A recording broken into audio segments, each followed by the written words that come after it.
back, ladies and gentlemen. We are back. Welcome. This is another episode of the Lando Project. I am your host, Lando. We are so glad you'll be joining us on this fine Sunday afternoon, where we're going to be talking to you all about all the movie news, reviews, TV shows, nerd stuff that has happened over the past week. And as always, I am joined with the beast of Texas himself, Mr. UT. B to the C. Why would you start off with that? What happened? Go fuck yourself. What happened? Go fuck yourself. That whole team sucks. They all need to be expelled. Yo, every week it's been Longhorns, baby. Longhorns. Yeah, well, they suck. Longhorns ride. They lost. Longhorns, giddy up. They're trash. Every one of them. They all need to be expelled and sent to. They can go play in Lubbock. They deserve to play there. I mean, they just do what Texas teams do. Lose, exactly. So they're every team I've ever liked is fucking trash. Well, if it makes you feel better, you guys now have the same amount of wins as Alabama. Whatever. They suck. They don't deserve shit. Don't be so hard on them. They just had one bad week. No, there is no one bad week in college. You lose, you suck. Colorado won. Whatever.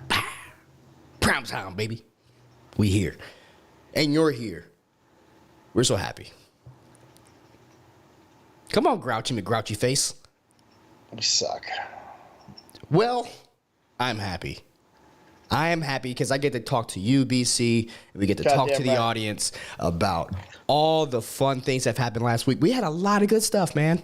We did. We had some hella good stuff last week. Last week was a good week for TV. It was a good week. Now let me tell you how this is going to work, guys. So we are going to be talking about a little bit of some Loki, right?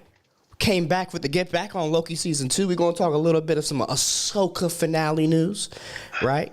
BC's going to give his first look stuff at Gen V, right? We got to talk the boys, if you will.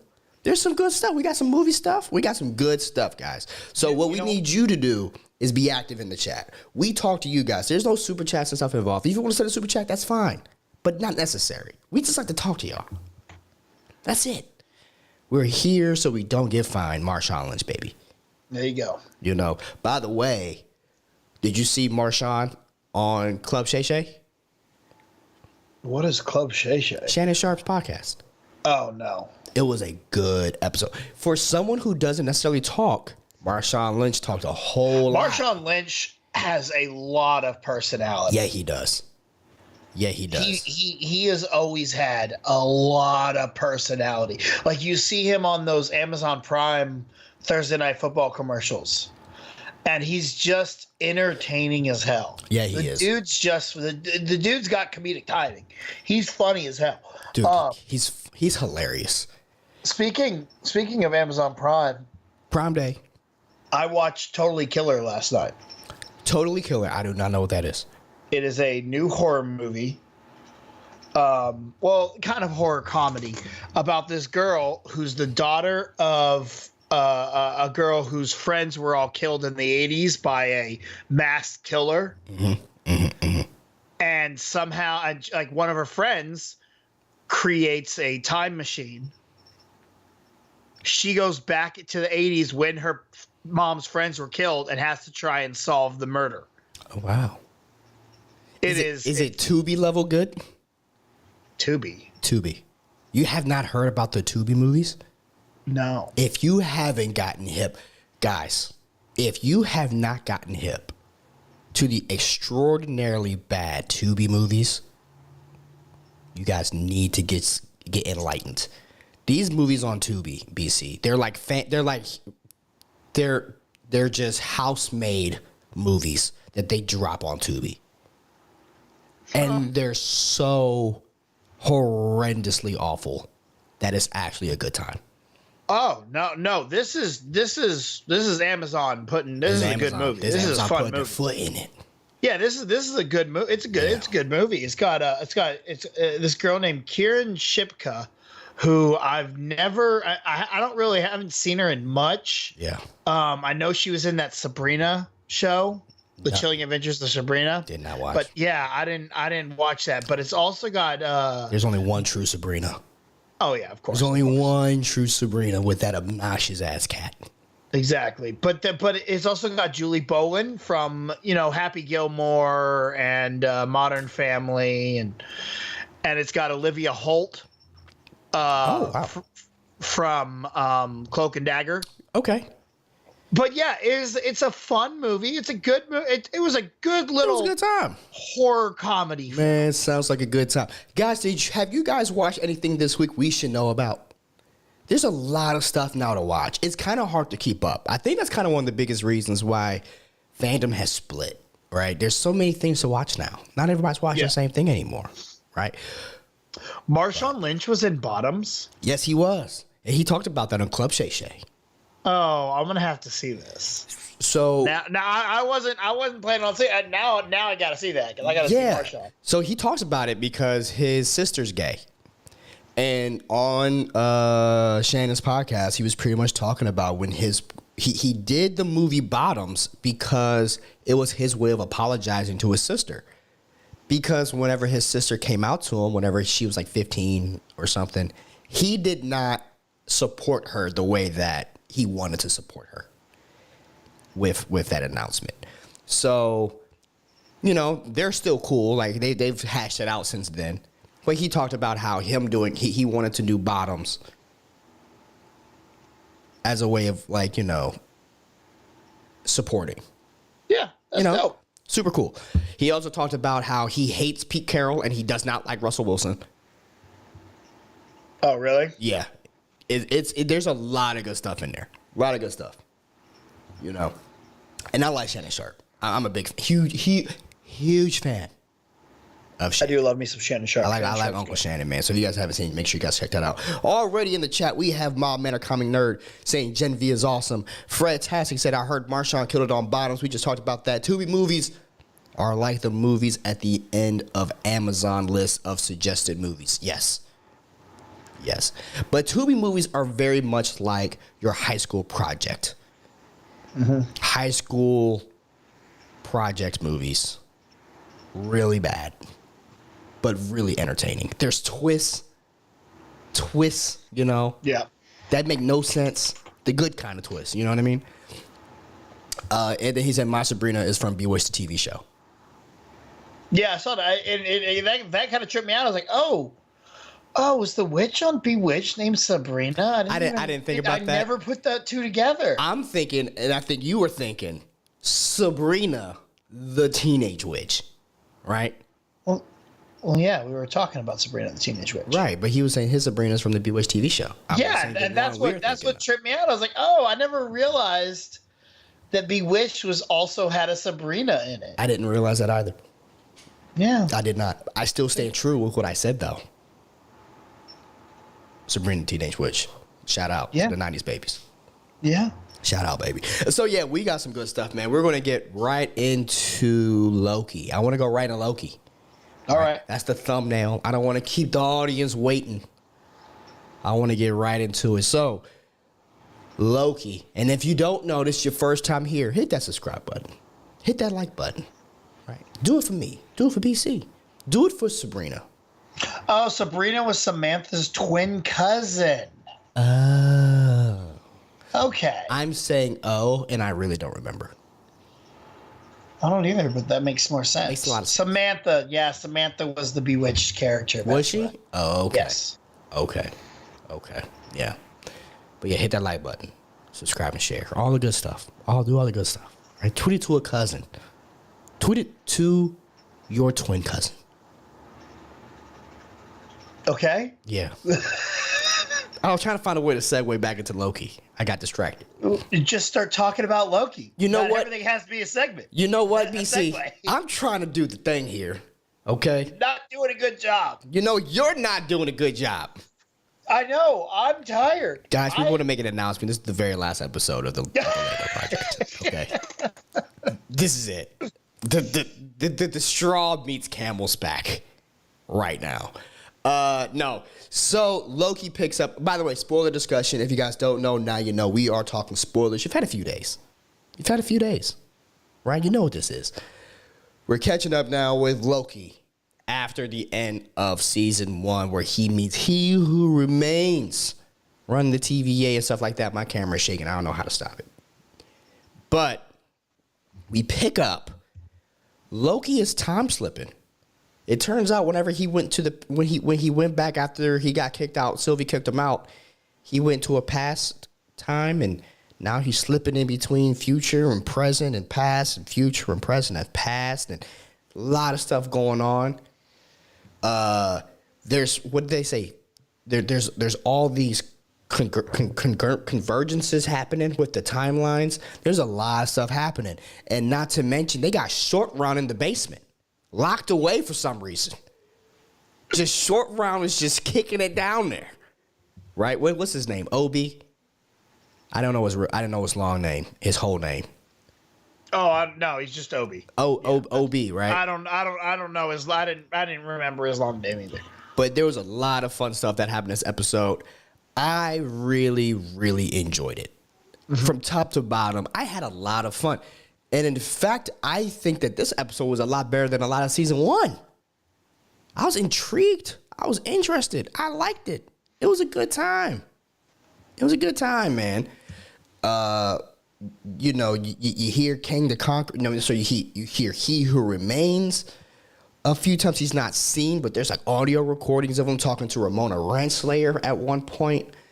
You see a lot of statues. He has hidden faces behind walls, which were normally, they were normally walls, but he has his hidden faces back there. There's a lot of stuff. BC, I pitch it to you, my friend. What were your expectations going into season 2? Were they met with this first episode? Are we happy? Are we off to a rocket start? I think this is a great start, man. This was a good episode. It was a strong episode. It was a good establishing episode. I will say I don't think this is the direction they were planning on going. I think this is very good writing. I think they had an idea at the end there, and then everything kind of changed, and they're like, okay, how do we make this make sense that they don't know who Loki is? Oh, let's do this time slipping thing where now he's in the past. That's what it was. He's in the past. He's not talking to his Mobius. He's talking to a past Mobius. I don't think that's where they thought they were. Yeah, you think they retconned it? I think that was okay, we've written ourselves into a corner here. What do we do with this? Yeah. I definitely feel like it was a retcon. I'm like, okay, this felt like we didn't know where we wanted to go, but this is what we're doing. Okay, cool. And that's not a problem. That's not an issue. They handled it quickly, which didn't bother me. It was in 5 seconds they fixed it, because it definitely did feel like a retcon. Oh yeah. But I'm here for it. I like the fact we still got a Mobius. Fun, and I think it's going to be. I think the time slipping is eventually. It's an interesting way to look at time travel again. Yeah. Because it's almost the opposite of what they said is possible in Endgame. However, we're on another plane of existence in the TVA. Time doesn't work the same. Where time works differently. Yeah. So now time travel could be different because time doesn't work the same. Mm-hmm. So it's intriguing to watch Obi remember things while he's having a past conversation with Loki there at the end. And it's like, oh, okay, so this is the time travel's working differently here. This is interesting. Ouroboros, thank you, Fantastic. Hit us with the Ouroboros in the chat. That's his real name. The scene where Mobius and Loki meet Ouroboros for the first time, we meet Ouroboros. Loki time slips back into the past, and he's having that dual conversation. I thought was one of the most well-written pieces in Marvel in a very long time. Oh yeah, it was very well done. Well-written moment. It was very well done where, Mobius is talking to Ouroboros in present time, and then he's recollecting this conversation that's happened with Loki 500 years in the past. We presume it's 500 years. Something like that. Something like that. In real time, and he's just slowly remembering. I thought that was really, really well done, and it had me hooked. I was like, okay, this isn't cheesy. This isn't cliche. This is very different. Yeah. And how they're utilizing that. I thought that was very, very good. So they have this whole thing about, all right, so to stop the time slipping, Loki has to prune himself out of all existence. At the same time, Mobius has to walk onto a bridge, sacrificing his skin. Right? That was a whole that was a big deal of this episode. Mobius is flipping out when Ouroboros let him know, like, hey, yeah, if he doesn't prune himself, then your skin is gone. Your skin is gone. It was fun. There was a lot of fun in this too. Good humor. Good, smart humor. And short round out here. That dude's hilarious. He's killing it. He has such good timing. Yeah, he's killing it, bro. Just in the way that he's interacted with things, interacting with Mobius, where he's like, yeah, okay. He's like, if I go out there, I want to die. He's like, yeah, maybe. And let me ask you a question. When was this filmed? Where? Do you know? Do you know when this was filmed? You mean like post-COVID or something? Yeah, was it post-COVID? I think it was last year. More importantly, was it post-Jonathan Majors bullshit? Pre-Jonathan Majors bullshit. It was pre-Jonathan Majors bullshit. Okay. Yeah. Okay. Yeah. Because there's a lot of Jonathan Majors in it. Which I love. Not him personally, but it is. There's a lot. He is very heavily looming over this. Yes. And me watching, I'm like, oh, that's a good sign. That means we're not going to shy away from Jonathan Majors. But if this was filmed beforehand, then that doesn't really take. No, they filmed all this beforehand. And in fact, I read an article that says this show did not undergo any reshoots. This is the exact show that they fucking shot. That's a good sign.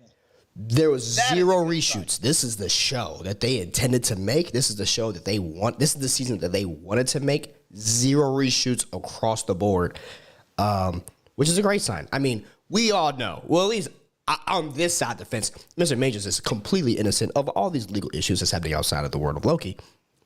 So I'm glad to get every little bit of this Kang variant. Yes. And look, I'm pro Jonathan Majors. I at this point in time, I believe him. So too much video footage, man. Too much. What do you mean? Too much video footage on his side. Yeah, he came stacked with it. Exactly. But anyway, they're making him where I think Ant-Man Quantumania fell short. In some instances, Loki is picking it back up. I just rewatched Ant-Man Quantumania for the first time since I saw it in theaters. Correct. I still think it is one of the worst Marvel movies. I agree. But for different reasons. Like, I think, all right, Love and Thunder, I think is also one of the worst Marvel movies. I also agree with you. But very much watching that movie, it doesn't make me mad. I'm like, this is just a bad movie. Yeah. Ant-Man makes me mad because there's so much that could have been better, really good. Yeah. Which is why I get mad at, Iron Man 3 being such a bad movie, because there is a story there. There is a good movie in there. Yeah. Same thing as this. There's a good movie in Ant-Man. They missed hard. They focus, like, they try. You can see they tried to they tried to show a little bit of it, like the story of Cassie having trauma from being a 6-year-old, and a dude dressed as a wasp tried to kill her. Like, where she mentions it, and you're like, you have a story there, and you throw it away for a joke. Yes. Thor: Love and Thunder, there's not, other than Christian Bale being awesome, there's not much about the story of that movie that really lends itself to me go, okay, there's a better way to do this. Can I interject real quick? I'm glad to know that us as a community appreciates what Christian Bale did. Oh, we trashed Thor: Love and Thunder quite a bit. I'm glad to know that we are at least in uniformity, right? It's like Balin's skull was dope in Ahsoka, Christian Bale was sick in Thor, right? I'm just glad that happened. But I'm sorry, continue. Yeah. So then you have, Ant-Man that really had some good stuff in it that could have worked, but we threw away all the stuff that could have been good for jokes. Right. And that's what really sucked about Ant-Man Quantumania. However, I watched it. So I was rewatching Loki all day long, right? Okay. And I had to go because I was getting ready for the and I had to go run some errands and do some stuff. So I had as I was out running errands, I had Ant-Man on my phone. Yeah. In the background for me to drive and watch and do that kind of stuff. And then I rewatched the ending of the finale of Loki. Okay. I'll tell you what. Watching the finale of Loki after being introduced to Kang the Conqueror adds a little bit more. It does. It does. It adds a little bit more because it goes, oh, yeah, he knows what he's talking about. There's a lot more of him out there, and it's not good. And then you fast forward to this episode, and you get the fear in Loki. Loki is afraid, which is something that we are not used to from Loki. Yeah. Loki is always, I know what I'm doing. I'm going forward. Now he is afraid. Yes. And very much. And Tom Hiddleston, he gets that point across. You feel that.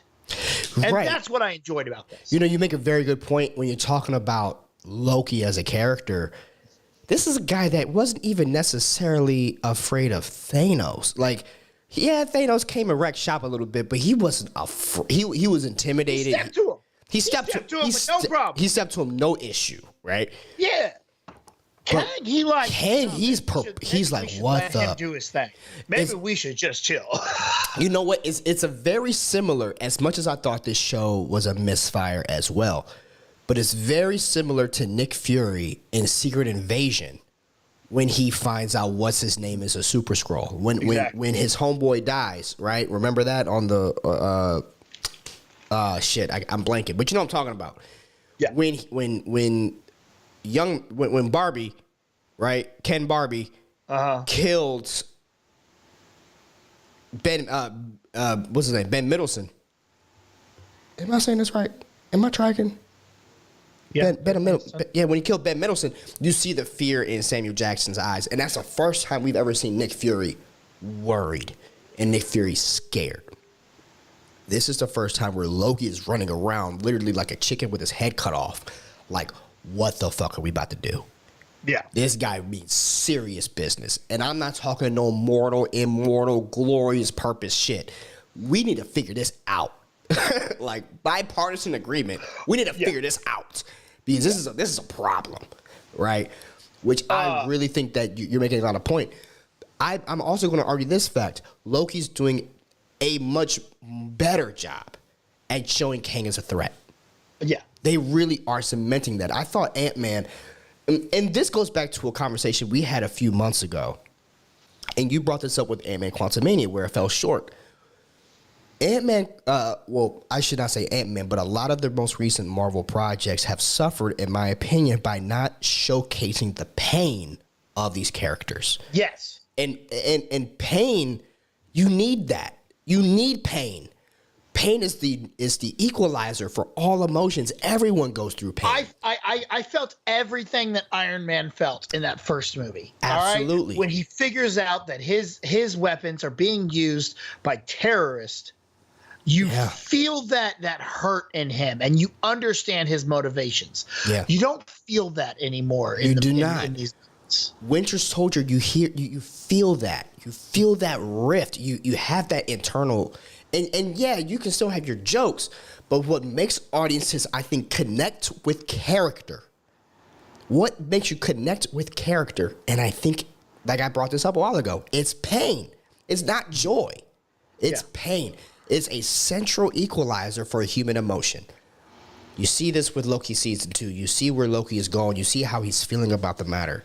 And everyone else is trying to figure out, what the hell are you talking about, dude? What are you talking about? And shout out to when he prunes that wall. Yeah.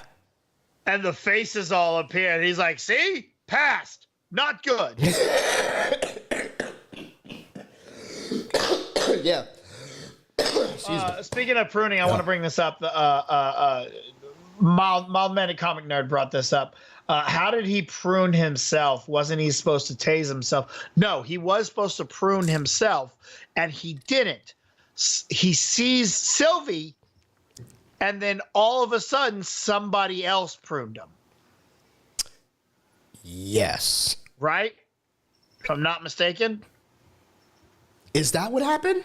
That's what happens. Someone prunes him from behind as soon as he sees Sylvie. My question is, who was on the phone? When he sees Sylvie, he only goes back to the elevator because the phone was ringing. Oh, yeah. He didn't answer it, did he? He did not answer it, but he stared at it. Yeah. He stared at it quite a bit. I do not remember. I don't know who was on the phone. That's interesting. Yeah. Like, they did a lot of mysterious kinds of things in this episode, which kept me intrigued. Okay, when he's going back in the past, how far in the past are we going? If we're going back into the future, because we see that when Mobius writes skin on the computer, you go into the future, you see that that's still there. Where did he go, right? How does he keep coming back? Now, my question is this, though. In the trailers, we still see him time skipping. I think he uses it. I think he starts to use it. Oh, so he's like Goku with it. You know what I'm saying? Once he figures it out, he got the trick. Instant transmission into the past. Into the future. I think so. I think it's something like that. Oh, that's super interesting, man. I really like where we're going here. Let's kind of catch up here. First of all, shout out to Fantastic for dropping in. Name is Talos. I forgot Talos. Thank you for reminding me. He said the hardest part for me about Quantumania is the other world was too much going on for too little story. Yeah, I personally thought with the other world, it was just poorly shot. I felt it was too much of the volume room. It felt very empty. It was weird. And the thing about Ant-Man is it's cool to see his size compared to other things. If you're in an alien world, we don't understand his size. Yeah. You know what I'm saying? Yeah. Like, did he really look that big? Not really, because he's not in San Francisco, so I don't know how big he is. Like when they're having that conversation on how big they are, I'm like, I mean, you just look like you're normal because you're in an alien background. Right. No? Yeah, no, I'm totally with you, man. And there was, like I said, I had a lot of issues with Ant-Man. I thought it was too much of the jokes. They didn't take it serious enough. See, but some like I liked MODOK. I thought MODOK was great. The only difference is I think Cassie should have had a little bit more fear when she's dealing with him. Yeah, a little bit of PTSD. I wish you would have leaned into that. And even the don't be a dick joke could have worked, would have still worked. But you have to establish that she is overcoming her childhood trauma. And you didn't really establish that at all. You just had her make you had her hit the punchline without an emotional beat to it at all. There's no payoff. There's no emotional payoff. You didn't build that up. And that's where foreshadowing is a very important element in writing. If they had set that up in the beginning, like, oh yeah, this guy was such a dick.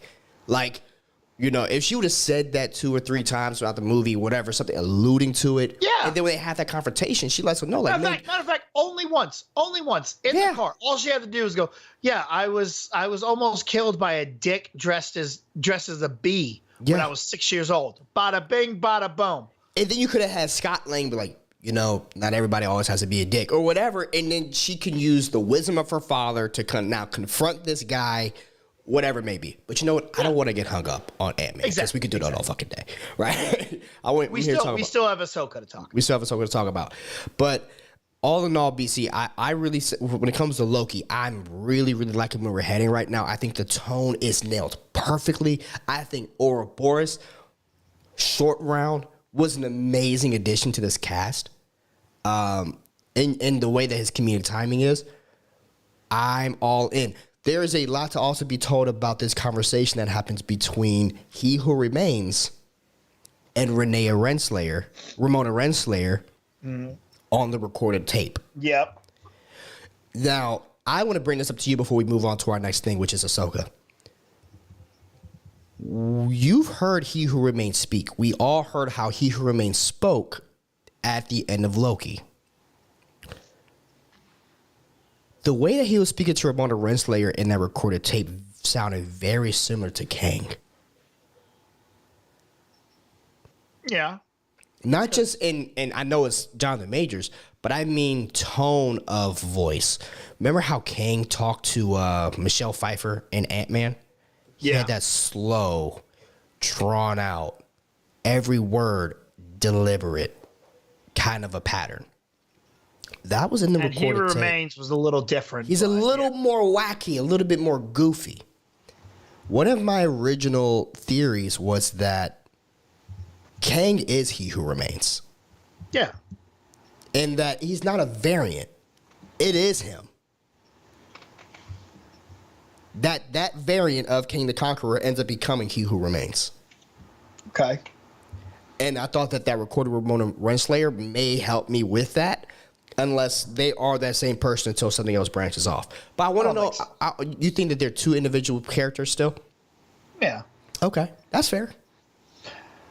Because Kang the Conqueror from Ant-Man was the one that they expelled and they sent off to be by himself. So then my next question is, because He Who Remains is the one that stopped all of them. The one who stopped all of them. True. Yes. True. The question then becomes the 4 statues in the end of time. In He Who Remains' palace, he has the 4 statues. Do you remember that? No. Okay. When Loki and Sylvie are walking through after they fuck with Miss Minutes, after popping them like a psycho, before He Who Remains opens up the door and he comes out eating the apple, they're walking through a room and there are 4 statues.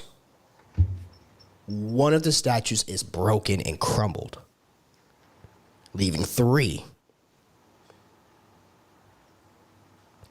We were told that we're going to figure out the history of those 4 statues and that one was being broken on purpose. Who told us that? The directors. Oh. Okay. So we have seen 3 at the end of Ant-Man Quantumania with Centurion, with the Pharaoh, right? And with Immortus. We saw those 3. Yeah. And then the 4th, which was excommunicated by those 3, was Kang the Conqueror. Okay, that's what you're saying now. Okay. Right? So, I mean, that's at least what we know. Those, because the Council of Kings was those 4 people. So, why would that one statue be broken at the end of time where He Who Remains still works? That's the question that I have for this series that I hope that they answer. Because it was old? Nah, it was destroyed. No, it was destroyed. It was broken like someone had an issue and destroyed it. Go back and look at that last episode. You'll see what I'm talking about. You'll see that. It's a to me, it's there for a reason. Okay. To me, it's there for a reason. I guess we shall see. Yeah. Good episode. Where are you at with it? 10 out of 10? 9 out of 10? 8 out of 10? Yeah, good episode. Fun. Yeah. Entertaining. Can't wait for the next one. Okay, cool. 10 out of 10 for me, man. 10 out of 10. Watch it if you haven't seen it. And if you haven't seen it, there you go. You've been spoiled. Congratulations. You played yourself. Right. All right, so let's transition over. We want to talk Ahsoka, episode 8, season finale. Lots of speculation, lots of rumors, me and you included. We've had a lot of them. We've had a lot of rumors over these past 6 weeks, right? A lot of them. BC, before we kind of get into the nitty-gritty of the episode, can you tell me what you were feeling before the episode started. Can you tell me what you were feeling after the episode ended? We can get to the details in a little bit. How are we feeling about season 1 of Ahsoka? I loved it. I thought it was very entertaining. It was a lot of fun. I think one minor issue with it, but other than that, I thought it told a good story. I was on the edge of my seat the whole way. Yeah, it was fun. I liked it. I'm good. I'm ready. I'm angry because I want to know what's next. I'm mad that it's done. I wish we had more right now. Yeah. You know, the one thing I will say about the 22 episode seasons, you know, that everyone seems to hate. I was like, yeah, but that was 22 weeks of entertainment. You know, that's half the year of entertainment as opposed to 8 weeks. Yeah, that is a flaw of the 6 to 10 week episode, right? I feel that very much when I'm watching Game of Thrones. Yes. I feel it heavy. At the same point, the other argument is sometimes a lot of those episodes can seem like filler, right? That's true. There's also that. Episode 8. Walking into it, I was a little hit or miss, and I broke this down to Lindsay very, very well, I think. Here's how I feel about the entire season. When it deals with Balin on the screen, it is a very high point, very much a high point in the episode. When it deals with Ahsoka, Sabine, Ezra, mid-tier shit. Thrawn, in between Ahsoka and Balin, when it comes to Morgan Jubilee, she was at the very bottom of my list, right? So if an episode had more Balin or Hayden, Balin and Hayden are up here. Very good episode. When it was mainly about Ahsoka, Sabine, Ezra, I didn't really care too much. Okay. So heading into episode 8, I was a little bit nervous about how they were going to wrap everything up and if they were going to leave us on some kind of a huge cliffhanger or something like that. We talked about that.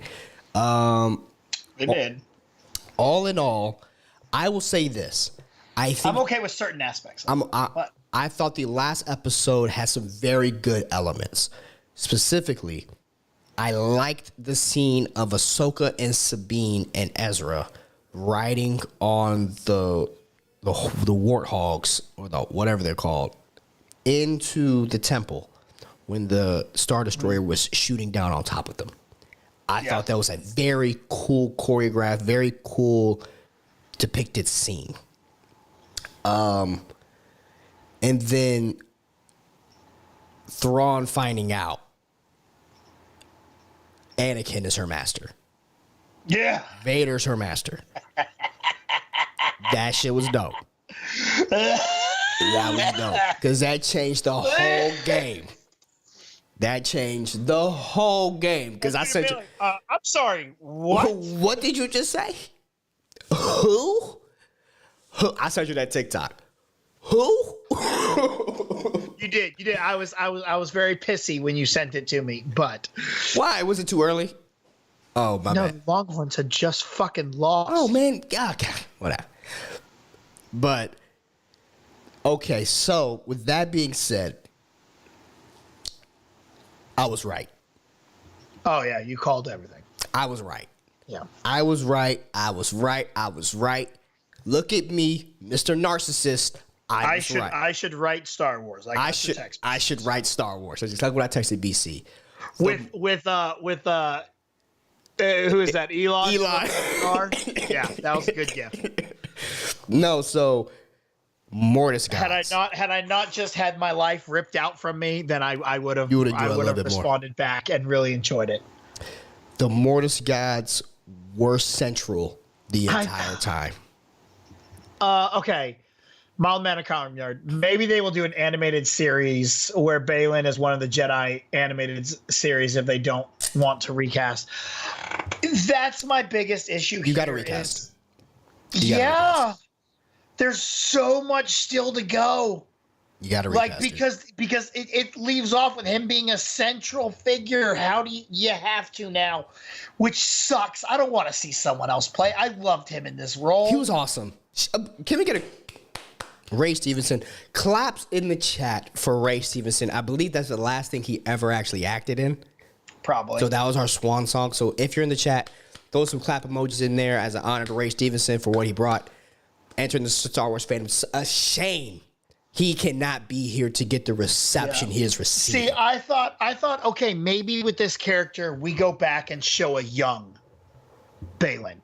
We know that he was a general, so maybe we go recast a young Balin and get to see some live action, an actual live action clone TV show. Tales of the Jedi. Where we see him. Just do Tales of the Jedi. I don't want animated. I want a live action. Whoa. I mean, I thought it could be cool. But the way we end off, the way we lead off, oh no, we have to finish his story. We got to finish his story, man. We have to. I wish his story would have finished in this show. I wish he would have died in the show. Yeah. Because I don't want to see another person play this version. But now we have to. Leave Schreiber, baby. Now we have to. Leave Schreiber, baby. Get ready. Or Sean Bean. Get some Sean Bean action going. Y'all keep saying that stuff, and look, that's one of those casting that it's like, yo, hey, Sebastian Stan can play Luke because they look exactly alike. Yeah. No, I mean, I also think Lee Schreiber has the chops. Yeah, he does, and so does Sebastian Stan has the chops. Yeah, he could play. He would be an incredible Luke. You know what? I got it, guys. BC's casting to recap Michael Cera. I'm in. Jesus fuck. As who? Luke or Balin? Because I'll take both. Michael Cera for anybody. I want Michael Cera, Jar Jar Binks. Let's let this bitch ride, baby. No. Childish Gambino has a joke where everyone's like, talk when they talk Michael Cera about plays Shaft. Yeah. I'm all in. Yeah, I'll watch Michael Cera play Shaft. Hell yeah. So Mortis Gods. I was speculating about the Mortis Gods all season. Did you see the brother? Did you see the statue of the brother? I did see the statue of the brother, bro. Did you see who it looked like? It looked like Sammy Boy. It looked just like It looked like Sammy Boy. It looked just like my boy Sammy. If you don't know what I'm talking about Sam Witwer.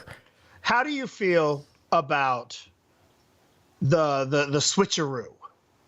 The switcheroo. What do you mean? The switcheroo ending. Thrawn and Ezra are now back. Oh, yes. However, Ahsoka and Sabine, Balin and Shin are now lost. Well, did you see? I sent you. I need to start bringing these text messages into the chat. Because I sent you a picture of Dave Filoni as Indiana Jones. Yeah. In the temple, doing the switcheroo. Sabine, Ahsoka, Ezra, Thrawn. Switched it out. No, I didn't like that one as much. I didn't like that because if you think about it, that one didn't really work. Because when Indy did that, didn't work. It didn't work. You're right. But it worked for the GIF. It worked for the meme. Now, I liked it. I'm going to tell you why I like it. Yeah, tell me why you like it. Because I have a reason I liked it. And I don't know if anyone else picked up on it. I want to see if you picked up on it. Here's my thing. I don't think Ahsoka makes it out of here. I think Heir to the Empire, it's Ezra and Luke and Kylo against the Thrawn at the Thrawn issue. And you have Ahsoka and Sabine handling this Balin Mortis Gods thing because Ahsoka has to die. Ahsoka has to die. And I think that at the end of this, Ahsoka is going to ascend into being the daughter where Anakin is the father. Because Ahsoka has to die because when Rey fights Palpatine, you hear Ahsoka as one of the voices. That's true. That speaks to her. And she could be speaking to her as the daughter. That's true. Okay, so here's why I like it. And I'm not as kill Ahsoka as you are. I'm perfectly fine with Ahsoka staying alive, and I actually think she's going to get back relatively easy. Probably. I think they're barely an inconvenience. Yeah, barely an inconvenience. Absolutely. I think whatever the next, I don't know if we do season 2 of Ahsoka or go straight to the movie they're talking about. I don't know what's next for this storyline. But I think whatever is next, they're going to get back fairly quick. However, there's going to be a time jump. Because now, what was the thing? What was Ahsoka's biggest thing all series long? I was wrong. Fred Hazy said Filoni said that Ahsoka wasn't dead when Rey heard her voice. Did he say that? I don't know. That's a huge spoiler changer. But here's the thing. The whole thing was about the issue that Ahsoka had. She didn't want to train Sabine because of all the war. We go back to the Clone Wars, and she even asked Anakin, is this all I'm going to have to teach my Padawan is war? Yeah. Well, now look. They're gone from the war. There's no connection to the war. There's nothing they can do. Yep. They're just chilling, And Shin's there, but Shin's got her little gang. That's not a war. We ain't worried about Shin. All right, Shin ran away. Okay, we're not worried about Shin. It's not a war. Now she is going to be able to teach her Padawan to truly let go. Yeah. And become one with the Force. In a peaceful setting. Yeah. That, what, BC? I did not think about that. That's good. Which is what she wanted, which is what she was worth. She didn't want to train a Padawan to be a warrior. She wanted to train a Padawan to be what the Jedi were meant to be. Because she says that to her at the very end. Time to let go. Mm-hmm. It's because you're gone. There's nothing we can do now. We're all the way. So that's what I loved about this is now, we're going to time jump and Ahsoka's going to have had this time to truly train Sabine to be a peacetime Jedi, which is what the Jedi were supposed to be. And I like that because when I was talking with Lindsay about it, I was saying it would make beautiful, beautiful sense that Ahsoka and Sabine are not a part of this Thrawn thing, and that when they finally do come back, it's after Rey defeats Palpatine. And then that'll lead us into our episode 10 with Rey rebuilding, and Ahsoka and Sabine are there. I didn't think of that. That would be our way to keep going with Star Wars with characters that we love. Oh my God. So you just put them over here. Like I said, I had two rumors. It's like, okay, one, she might be doing this Mortis guy shit, might ascend, whatever the fuck, because we got Morai the Owl. Yeah. Somehow, Morai the Owl knows how to hyperspace drop. Like she knows. I think Morai just thinks. I think because when you see that, it's like, okay, she's where she's supposed to be. She's where she's supposed to be. She's where she's supposed to. Because wherever that owl is, she knows. All right, cool. That's where I'm supposed to be. Let's do this. Right, and then it'll explain. Somehow we have to explain her absence for when this is going on with Palpatine. If she's out in this other galaxy, it explains it. And then if they finally make their way back, it's when Rey is ready to start to rebuild the Order. Rey knows Luke. Rey, that could be interesting. Ahsoka has Anakin, and I get what I want. The one thing I've always wanted was a Master Council of Force Ghost and a live Jedi. It's always what I wanted. But Anakin can't be on that council. I know. He wasn't given the rank of master. But Sabine will. You know Sabine. So he can just be Anakin on the council, but he can't. He's not a master. Yeah. He wasn't given rank. Also, I want to say this. I think that what happened at the end of the episode, where it was Starlight in the dark. What was Starlight in the shadows? Is what Sabine says. Starlight in the shadows. Then you see our boy Hayden pop up one more time. Mm-hmm. Definitive. That was Hayden in the War Between Worlds. That was absolutely Anakin in the War Between Worlds. It wasn't a force. It wasn't a memory essence that Ahsoka pondered. Yeah. It wasn't the son or the father. That was Anakin. Did we not think it was Anakin? There were some people that were like, okay, now if that was that truly Anakin? But I mean, there are some people that are just stupid. That's also true, BC. We can't insult all of our guests. Our guests aren't stupid. Our guests aren't stupid, but the other guests out there, that could be our guests in one day, you know? But I was just saying, I think that is a definitive answer that when we saw Anakin in the World Between Worlds, that was Anakin. And I also am more firm in my belief that the World Between Worlds is where the Force Ghosts go. Because we saw him back at with the blue aura, and whenever they leave the World Between Worlds, they get the blue aura. Because Anakin had the blue aura again. Okay. I get more hype about this stuff. Me, I'm No, like, this is so. I know what you're saying. I just okay. Yeah. Yeah. Sounds good. All right, let's get to the chat real quick. We got some stuff. Mom Man, a comic nerd. No, he was amazing in the series. I hope they do Tales of the Jedi with his section of the story. That's the show I was thinking of. Yeah, I think a Tales of the Jedi with Balin would be very interesting because I love what they did with Dooku and Qui-Gon. It was very, very, very well done. Even you got Ahsoka and Anakin. I thought that was a very good show. Tales of the Jedi, I really, really enjoyed. I gotta go watch that. I haven't watched it. Dude, it's fantastic. It's only like 6 episodes. Yeah, and they're all like 12 minutes. Yeah, you can run through that shit in an hour, dude. See, that's why I haven't watched it though. I'm like, this is just. But dude, it's so good. It's so good. But I don't ever want to sit down to watch 12-minute. I'm like, this is a 12-minute thing. I don't want to sit down to watch this. Just look at it like one long hour thing.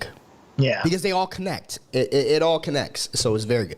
Balin and Ahsoka are going to battle one more time. That's from Fantastic 314. I think we're going to get a whole lot more of Balin. I don't think Balin is just like, okay, one and done type of a deal. I think that we're setting Balin up to be one of the central figures, right? In the same way, I believe that we're going to end up getting a lot of Hayden Christensen. I think they're going to end up making Hayden Christensen a star again in the Star Wars realm. I would love to see that. I think that they're going to use this stuff in a way to bring Hayden back for real, and that Vader story is not done because now they're really leaning into him being the chosen one. The chosen one. His story isn't over yet. I like where we're going. Recast Balin with Bryan Cranston. Nah. I don't see it, dude. I don't see it. I don't believe Sabine and Ahsoka are lost because Ezra will tell Hera and the council where they are. Well, at the same time, Ezra doesn't know where he was. That's the thing. Ezra doesn't even know where he was. It's not like he can tell, like, hey, we need to go back, make 2 lefts at the 7-Eleven. He was out there. He had no idea how he got. He was blindfolded and went on a track. I'm pretty sure, just like Loki easily wrote up what was happening, why they didn't know who he was. I'm pretty sure when they get back quickly. Whatever the next season is, I think it's going to be a time jump. And it's like, okay, here's how we get back. Let's get back. And like in the first episode, they'll be back wherever they're going. Or if it's the movie, they'll get back in time for the finale, the third act of the film.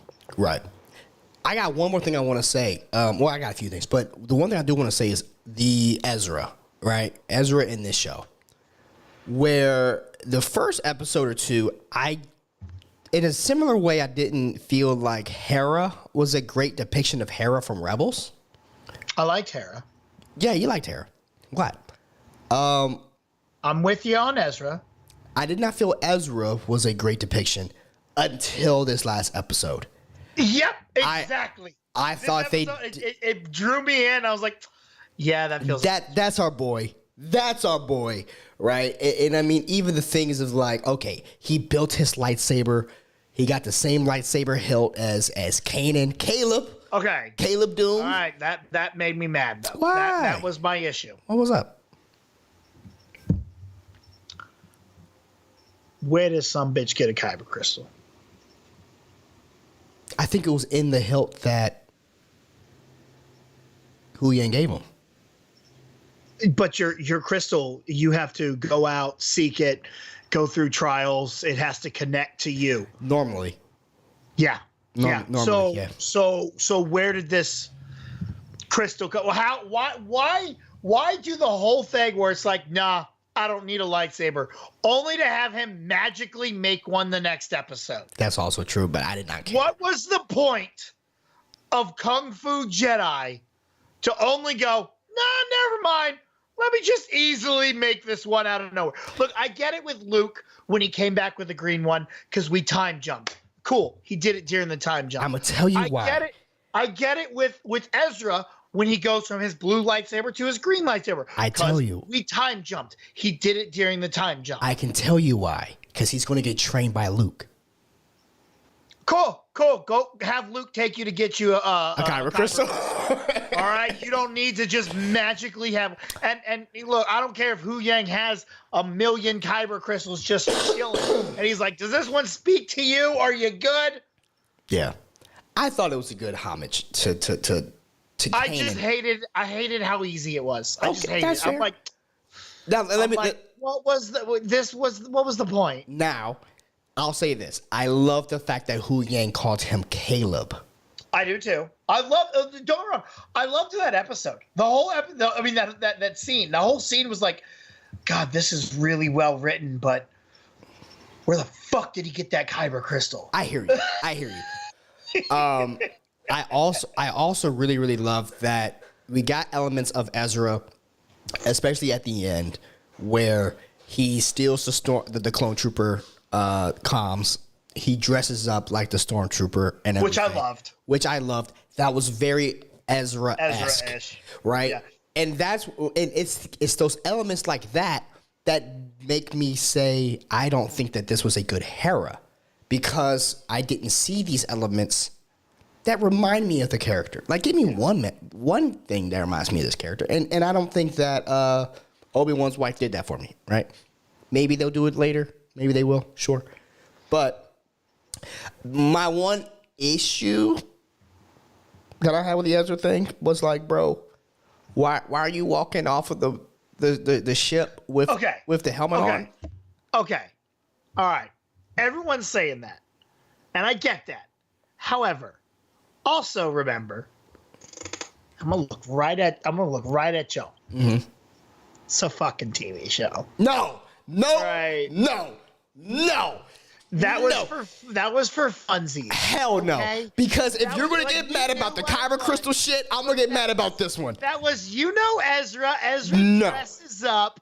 Look, he's dressed up. If you're gonna call this is a TV show fucking argument, then you gotta do that with the kyber crystal, my friend. You can't have your cake and eat it too. That's why they did it, because it's a TV show. No, but I'm saying you can't get upset. I am nitpicking on the kyber crystal. All right, having your moments. Again, it's not enough for me to go. This is dumb. And yeah, that's dumb. Him walking off, but also felt like a cartoon. What was this? Season 5 of a cartoon brought to real life. You're having your cake and eating it too. I am. All right, as long as we're on the same page. I'm not arguing with it about it. Then, as long as you know that I know that you know that I know that you know that I know. That was a moment that, and that one, because there's nothing wrong with lore. That's just a stupid moment. That's not lore. I'll tell you what I love. Just a dumb I'm gonna tell you what I love though. moment. I'm gonna tell you what I love. I love that chopper pulled up. It's like, hey, wait a minute, homie. Wait a minute, homie. Stupid robot. That's my homie. And also, absolute bull. I get it. He's off training fighters. Where the fuck is Zeb? He should have been there. Where the fuck is Zeb? Where the hell is Zeb? But now, the one thing I will say, can't wait to see them connect again. I'm still waiting on it. I'm ready for it. And I think that's what's really going to Where is Zeb? Me. Look, I like this kid is Ezra. He grew on me. It took the whole thing, but he grew on me. And I'm like, okay, he's all right. However, when he and Zeb finally get together, it's gonna be dope. That's when it's really gonna connect and be real. Yeah. And I think they're gonna try to. I mean, if they do end up bringing Ahsoka back, which I don't think they should, but they most likely will. They're gonna do the reunion in the movie. You know what? I think this is absolute utter bullshit. I'm about to read. You reading the comment? I'm going to use it. It's canon. Ezra had to keep the helmet on because the starship had facial recognition that would have... that. Screw it. That's fine. I buy it. Hold on, your camera broke up. Let me reread it. I'd buy that for $1. Your camera broke up a little bit. Let me reread it for the audience. Fred Tastic was in the chat. Ezra had to keep the helmet on because the starship had facial recognition and would have automatically returned to the destroyer in case of theft. Yes. I'm in. I buy it. I buy that for $1. You know what? That works for me. But at the same time, like, okay, obviously this was one of those moments in a TV show where they're doing the, this is how we opened. This is how we're going to close. It opened with Balin and Shin Hati killing everybody. We're going to do the same exact shot, same exact scene, but it's going to be the reunion, right? Cool. I thought it was pretty stupid that everybody lowered their blasters. Because everyone else is like, who the fuck is this dude? Like, who is this homie, bro? And Harry's like, I don't know. If it was me, I'm like, hey, nah, player. Double wheel. Who are you, bro? We heard what y'all just did to the homies. Little terrorist droid knows who he is. Who is this guy? Yeah. Like, if you cool with Chopper, you gotta be a threat. That's what I'm saying. You gotta be a threat, bro. You gotta be a threat. Shit. No, man. All in all, I will say this. I thought that you know what? We did not speak about the Thrawn and Morgan Jubilee of it all. Let's switch gears. So, Morgan Jubilee finally became a Night Sister proper.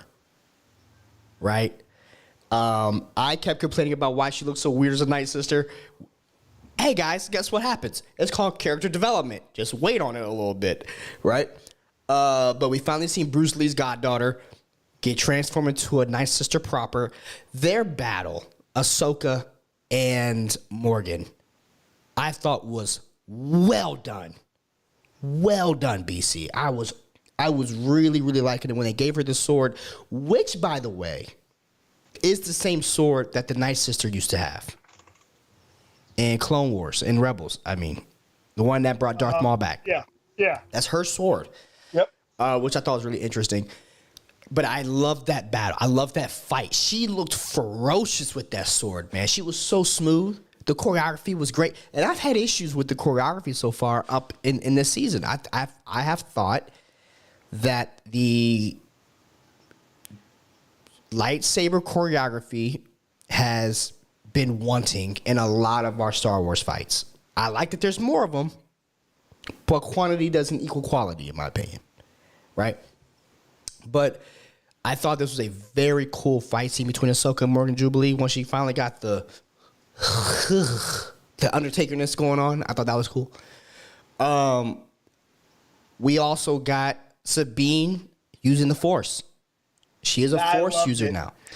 When she called when the saber, I was like, because for a while I was like, maybe she just doesn't use the Force. Maybe she doesn't use the Force. And then when she starts reaching out for the saber, I'm like, do it. Yeah. Yes. I will be the one. When she's in there, lightsabering and blasting, I'm like, yes. I was the one. Mandalorian Jedi. I was the one in the very first episode that said I do not want her to learn the Force. You were. I also said this. Unless they show her over and over and over and over and over again trying to use it and they build upon it. And they did. What I did not want was her in episode 2 and episode 3 just be out here just fucking force shoving people.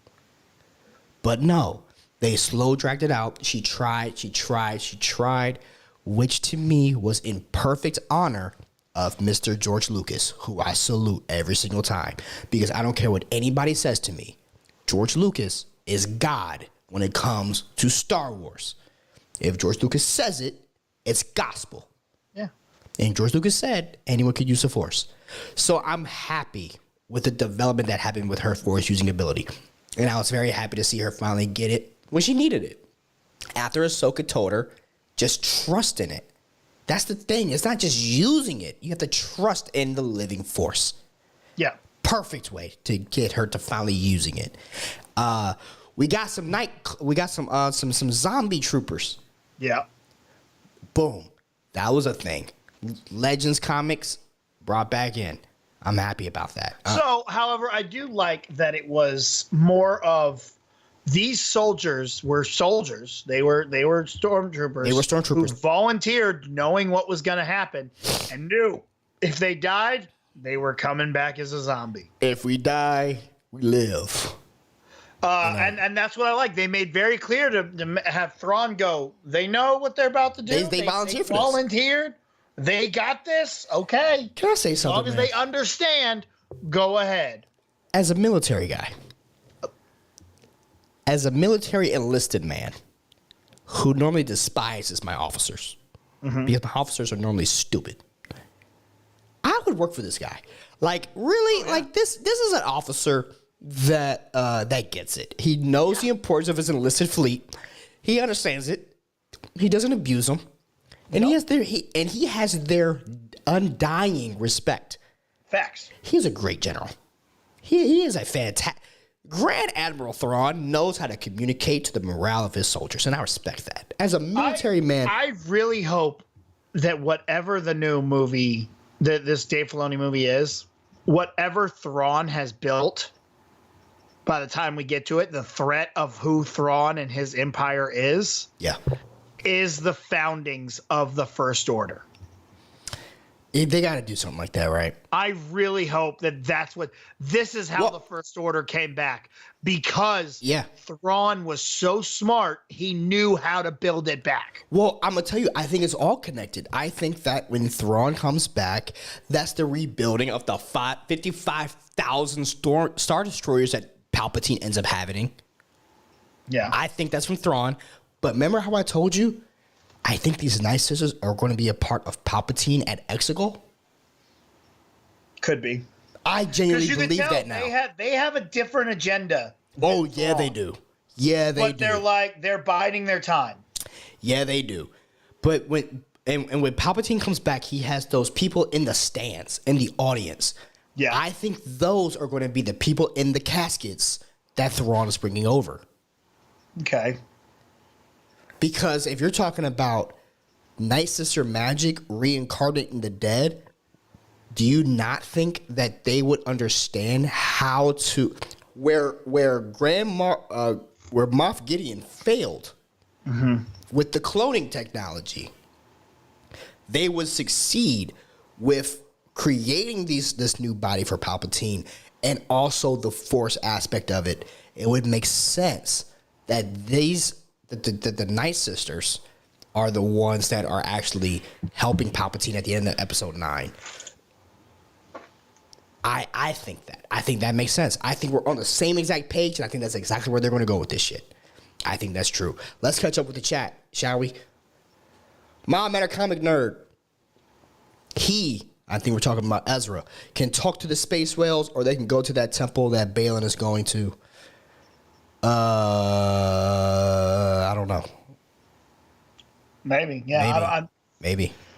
I'm not worried about how they get back, because I really do feel that that's just going to be a matter of fact kind of thing. It's going to be a brilliant and inconvenience kind of situation. Yeah. The Kyber ritual from Fredtastic. The Kyber ritual is probably only with younglings. No. For becoming a Jedi. Well, I mean, what was Luke's journey to getting the green crystal? Was that Obi-Wan's crystal? No, the green crystal, it's actually never... There's a deleted scene of Return of the Jedi. Where he builds it. Where he builds it, yes. But that's the only thing we know about it. We don't know anything else. Deleted scenes aren't necessarily canon. No. So we don't know. So, Fredtastic, I want to know what Chopper was saying when he knew it was Ezra. All right, I got this. All right. I got this. I know how this conversation went. Ezra comes out with the red straps over his stormtrooper, and he's walking out, and everybody's like, "What's going on?" And he's like, "What's up, baby?" And he's like, "Hold on, this my homie." And then Chopper was like, "Let me check this out." And Chopper rolls up on bruh, like, "Hey dog, what's good?" And Ezra's like, "Hey bro, you know what it is?" And Chopper's like, "Hey son, what hood you from? What block you rep?" He was like, "Hey, dog, from that Lothal 313. He was like, "Oh, 313, whoop, whoop." Gang signs, right? And then homie was like, "Tap, tap," which was like, Like in the hood, when you knock on the door, sometimes in certain hoods, you'll knock on the door a certain amount of times. Like if you knock on the door 4 times in my house, I let you in. 3 times, not so much. Got knocked 4. 4 times, we the homies, right? So Ezra was like, knock. And Chopper was like, hey, bruh, what's good? You trying to go to the strip club or what? And then he was like, yeah, my dude, what's good? We out here. And then that's what happened. That's when Chopper knew he was dealing with a real one. Because they're not going to have no civilized conversation. They're going to have a hood conversation. Like, Chopper's the most hood nigga in Star Wars. You know what I'm saying? So that's what I think happened. What you think? You are disrespectful to civilization. What you think happened? You are disrespectful to civilization. Why? What did I say? Chopper's a piece of shit. That's all. You're mean. I thought that was perfect. I thought that's how what happened. Because he was like, hey, it was like, hey, what's going on? How you been, cuz? Only droid worse than BB-8 is Chopper.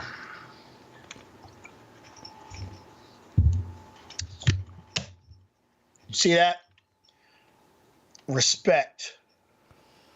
I love R2. You know I do. Listen, honestly, R2 and Chopper are not that different. Much different. R2 is Qui-Gon where Chopper's Balin. You're just not seeing that yet. R2 is a dick. Chopper is an asshole. No, Chopper's just a fart box. If R2's a dick, Chopper's an asshole, bruh. Chopper is a fart box. That's bro. What okay, all right. Let's rank it. Let's rank it right now, guys. We're going off fucking script. You got R2D2. You got C3PO. You got K2SO. You got that BB-8 bullshit. You got the little triangle droid that no one fucking cares about. Dido. Not the singer. Yeah, not the singer. But this bullshit Dido. Who you got Leia's fucking butterfly bullshit, right? Uh-huh. If you picking 2 droids to ride with you, and we got Hu Yang too. Hu Yang is also the real one. I gotta fuck with Hu Yang, but Hu Yang's not here. You gotta go with 2 droids to go fuck shit up. I'm picking R2D2 and Chopper, bro. R2 and K2SO. I'm not rocking with K2 like that. K2 sacrificed himself. Yeah, guess what? Because he's stupid. He'll out here die. Chopper, he's like, I'm gonna kill them before I die, fam. Nah, K2. Chopper is the equivalent to Jeremy Renner in The Town than anybody else. What car we taking? Yeah. What car are we taking? What? I did a TikTok about this, and it makes me fuck. Everyone's like, everyone needs a friend like this. Yeah. Does no one remember how that scene played out? What car we taking? Because he took his fucking mask off and ruined the whole damn thing. What car we taking? He's like, the question was don't ask questions. He immediately gets there, takes his mask off, and asks fucking questions. What's good, son? That's Chopper, bro. Oh, yeah. That's Chopper, bro. He do the exact wrong thing. That's Chopper, bro. Listen, Chopper's out here. Chopper's the most gang-banging droid in the galaxy, bro. He's about that life. You know what I'm saying? That's why homie in the council was worried when he was like, hey, but this droid out here talking, and Chopper was like, hey, bro, what's good? Chopper hit him with the Alabama Massacre short pull-up. Remember Alabama Massacre? Homie hit him with the short pull-up? That's Chopper, bro. That's Chopper, bro. You know it. Chopper's the droid that comes in with the Alabama Slammer, with the chair, bro.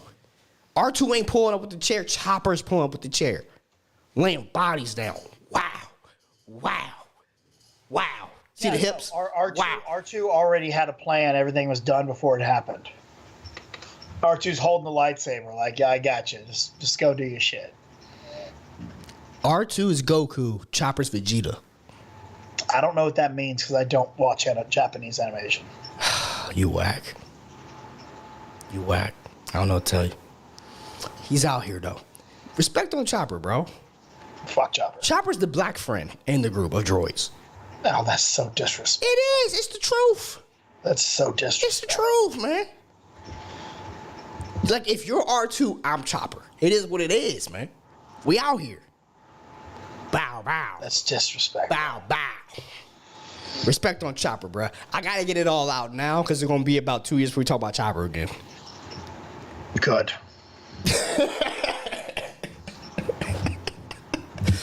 All right. Wrap it up. Let's go watch some football. Nah, man. So hold on. I want to get to the chat. Ezra had to keep the helmet on. Okay, we saw that. I want to know what Chopper was. We saw that. This was my top 3. Oh, that is my top 3 Star Wars moments when Rey calls the lightsaber over to Kylo. I hated that scene. I loved that scene. I hated it. Because I thought it was going to be Luke. I'm not going to lie to you. When episode 7 first happened, you got to give me this. Didn't even bother me. You got to give me this. I thought it was too. You got to give me that. You know what I'm saying? We all thought kind of that. Not we all, but a lot of us thought that. When we first saw this shit moving, I was like, oh, shit, Luke's back. And then when it wasn't Luke, I was like, okay, this movie ain't it. So. No, it didn't bother me at all. I was like, oh, it's not. Well, I mean, okay. nothing bothers you. You know why, R2? Because you ain't like me, Chopper. Not true. Last Jedi, awful. Rise of Skywalker, one of the worst things I've ever seen in the history of television. Rise of Skywalker, I might put below Clone Wars, episode 2. I do too. I do. I put Clone Wars above it. Attack of the Clones, I mean. Attack of the Clones, yeah. I put Attack of the Clones over Rise of Skywalker. It might be the worst Star Wars thing that they've ever made. Yes. Okay. When the zombie troopers awakened, I heard the Thriller theme in my head. Just saying, that's funny. Yeah. That was good. The face BC mix is awesome. I like The Last Jedi. Hey, listen. If you like it, I love it. It's if you like The Last Jedi, because I defend The Last Jedi in certain aspects. Star Wars is better than no Star Wars. So, yes, there are times for The Last Jedi. I'm fine with it. There are things in it that are good. There are things in Rise of Skywalker that are good. There's not much. Okay? There's not much. There's not much, but there are things. What are the things? Do you remember? I love the lightsaber battle between Rey and Kylo. On the boat? Yes. The boat ship rocking. Okay. That all right. I'll give you awesome. that. I'll give you that. I loved seeing Lando again. Yeah, that was cool. Like, you know what I'm saying? Saw my namesake out there. I was like, we out. We back. Yeah. What's up? We out here surviving. There were some cool moments that I enjoyed in the movie. But just overall, just like Attack of the Clones, there are moments that I really enjoy. Yeah. But I enjoy Attack of the Clones so much more than Rise of Skywalker. There was just... Now, The Last Jedi, I at least can say that it is a definitive proof that Luke Skywalker was the most powerful Jedi we've seen. I argue that to my dying breath. I will argue that. My biggest problem with Last Jedi is really just one scene, and that's the Canto Bite scene. Dude, it's so funny you bring that up. Last night, no shit, I was talking with Lindsay about moments that you, or things that you remember that are so awful that you like suppress into the deep recesses of your mind. Yeah. And then when you're reminded of it, it just comes to the fucking forefront. Yeah. And it's the Canto fucking bite scene for me. Mm-hmm. The Canto bite scene for me was something so bad I forgot about for years. Until 2 days ago, I was strolling on Star Wars TikTok, and someone reminded me the Canto bite scene existed.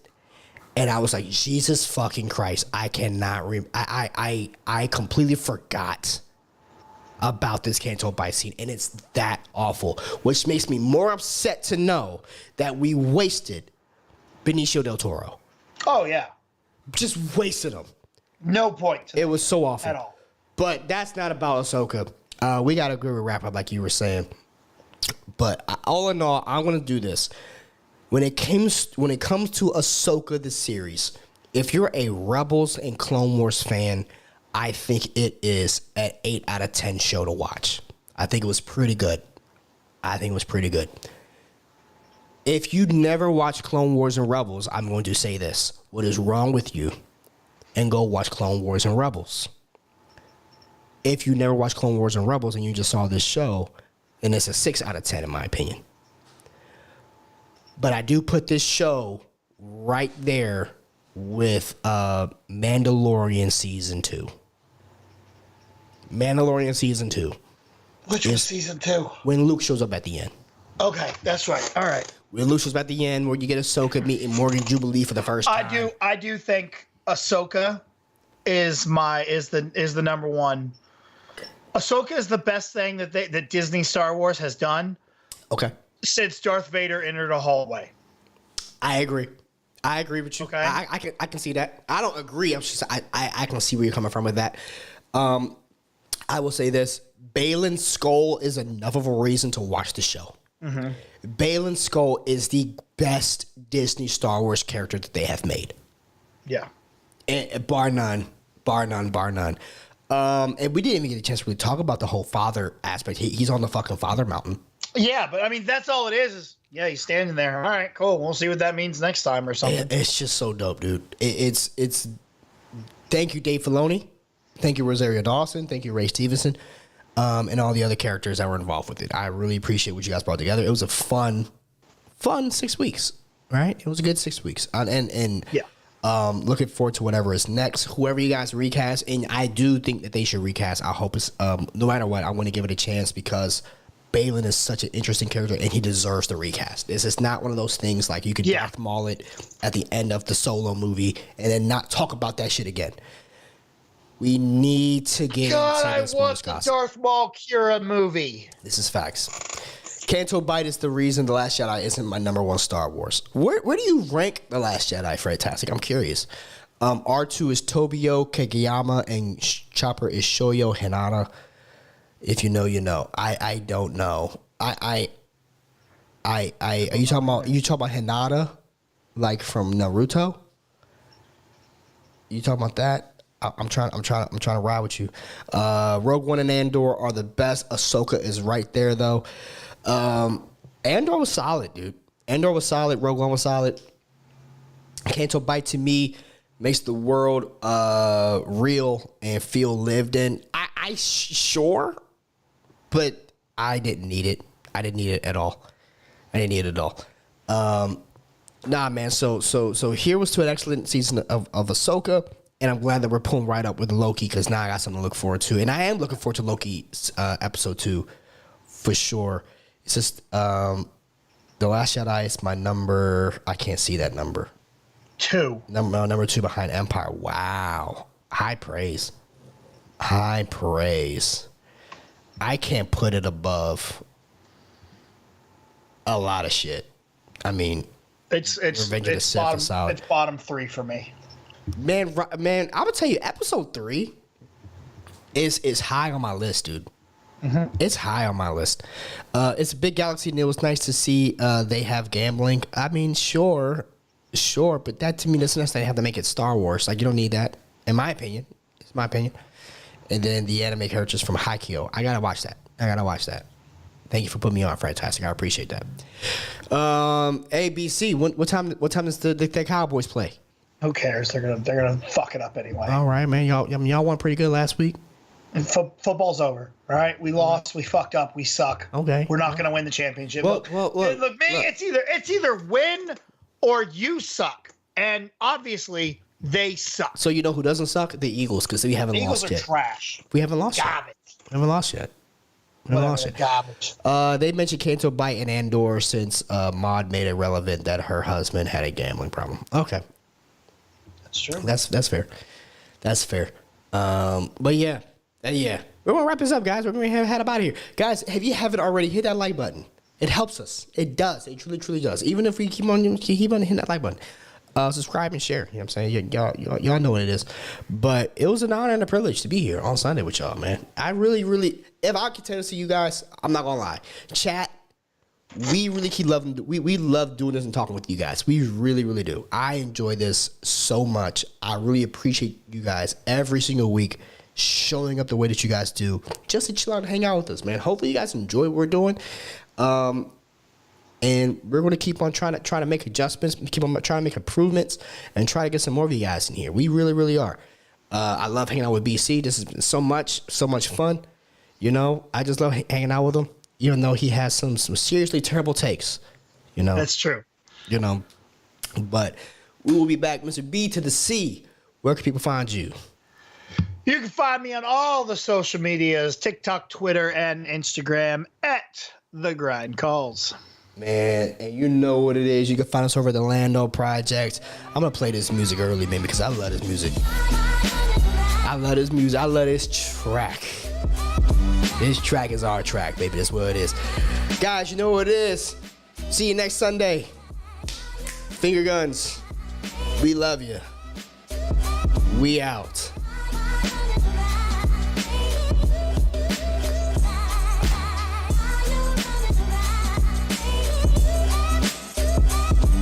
Let it ride.